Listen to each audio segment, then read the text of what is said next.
Beautiful people, this man you're looking at is Chika. Chika shares about his life, the lies he told when he was younger that has become a reality. Today I want you to listen to his story and please share your thoughts and share this video. Be careful what you say about yourself because you want to get something from people. Be careful of the kind of lies you tell because you want people to pity you and give you money. Many years back, when I was very little, after my father died, immediately my father died, my mom was going to have to take care of me, my elder brother, and my two nieces. So we're like four she has to take care of. So that woman had to do whatever she could do to see that food was on our table. So sometimes, because we attended Redeemed Church then at Carol site, I'm going to be precise and detailed. Now, my mom was a widow and she needed to make sure that her kids ate. So sometimes she would go to church members' houses and ask for help and beg for food. Most times when she does that, she takes me along with her. Because I was the last born. I am her last born. Apart from the two nieces I have, I am actually like her last child. So there was this pampering and I was always going along with her wherever she was going to. I was always following her. So she used to go to church members' houses to ask for help and all of that. So I was always witnessing it. And I would see my mom talk about the situations in the house. I'll just be looking at how my mom talks about it, how she sometimes wants to kneel down to them to beg for food and all of that. And I was just looking. Among everything she says, right, one of the things that she always says is that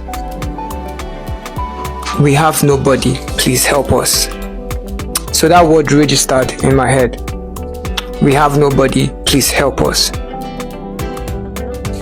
When she talks all the talk, I just see that before we leave, they give us foodstuffs and they give us some money.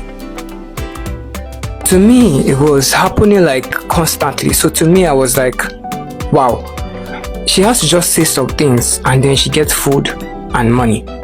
In my head, all you have to do is say some things and get food and money. It registered like that. It happened for a long time. One day, I was alone in church. I wasn't with anyone. And then one woman passed. I was just looking somehow and then she asked me, "How are you?" I said, "I'm fine." "How is your mom?" "I'm fine." "What's wrong with you? You're not happy. Is everything okay?" And I remember that sometimes when my mom and I go to visit anyone from church, they ask her, "Why are you looking like this? Is everything okay?" before she starts saying the things that she says. So when they asked me that question, it took me back to the questions that they used to ask my mom whenever me and my mom go to, the houses of church members to beg. And then when they asked me, I said, "No, we have not eaten in the house. We have not had anything. We don't have anybody. We only have God." And the woman that day looked at me and said, "Hey, yeah, sorry." Gave me the first 500 naira I ever got in my life. She gave me 500 naira notes. That time it just came out. When she gave me that 500 naira note, I was thrilled. I was amazed. I was like, wow. So I just have to say these things. Then she now said, "Sure you know my house?" Because I used to be friends with her kids and all. And I said yes. And then she said, "Come to the house in the evening. I'll give you something more." I was like, wow. I went to the house in the evening that day. And she gave me yam. She gave me yam, rice, beans that I should take home. And then she gave me an extra 2,500. I took all those things home. My mom saw the food stuff and she asked, "Who gave it to me?" And I said, "Church member." She didn't ask me why. She told me, "Thank you." told me thank you and took everything and put the money. I didn't give it to her. I held it. My mom did not ask me what happened. Why did she give you?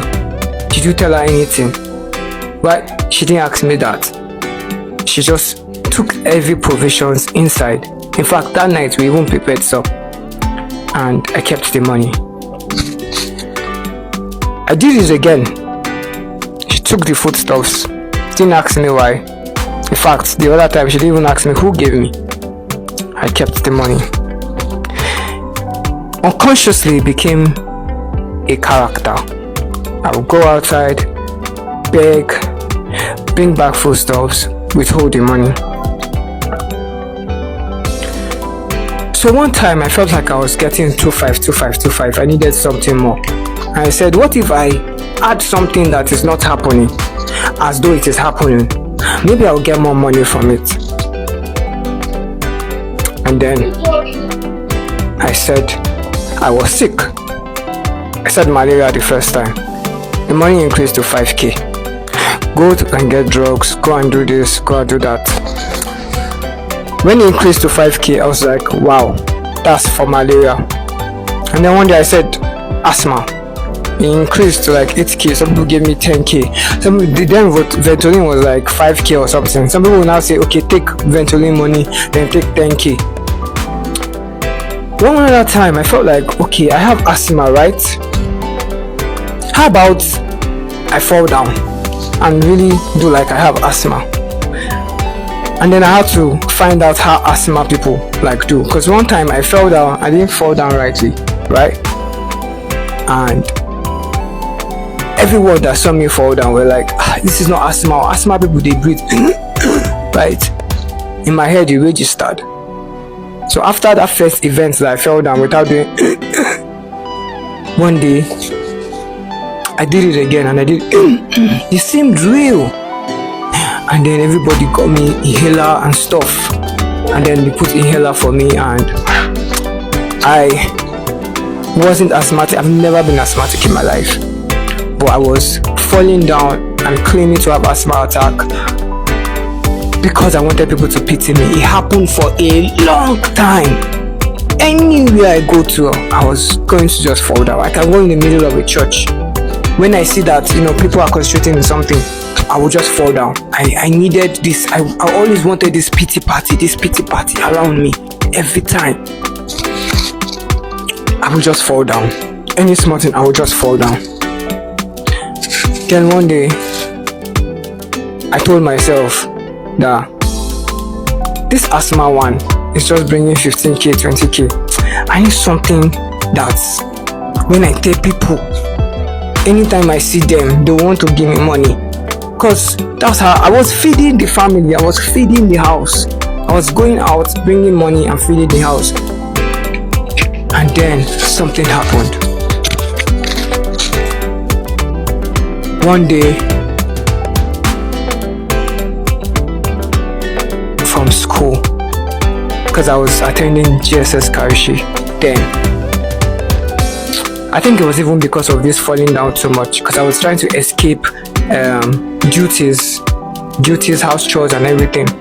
So one day I fell down and the school got tired because I was doing it every time. They just got tired. I see you cannot continue to be a boarder in this school.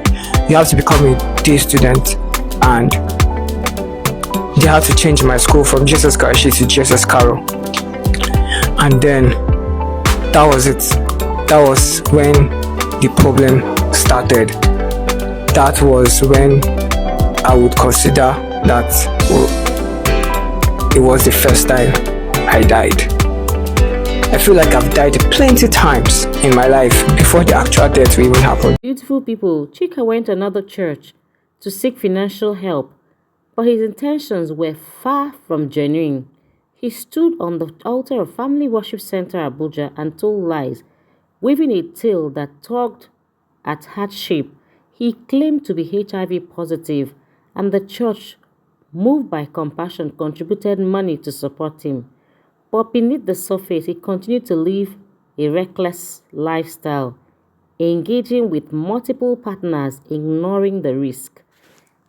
His fabrications, once a means to gain sympathy, started to blur with reality. Eventually, he became seriously ill and sought medical tests, only to find out that he was in fact HIV positive for real. Because I said he lived a reckless life with different women and he was careless about that. Now, he's on ARVS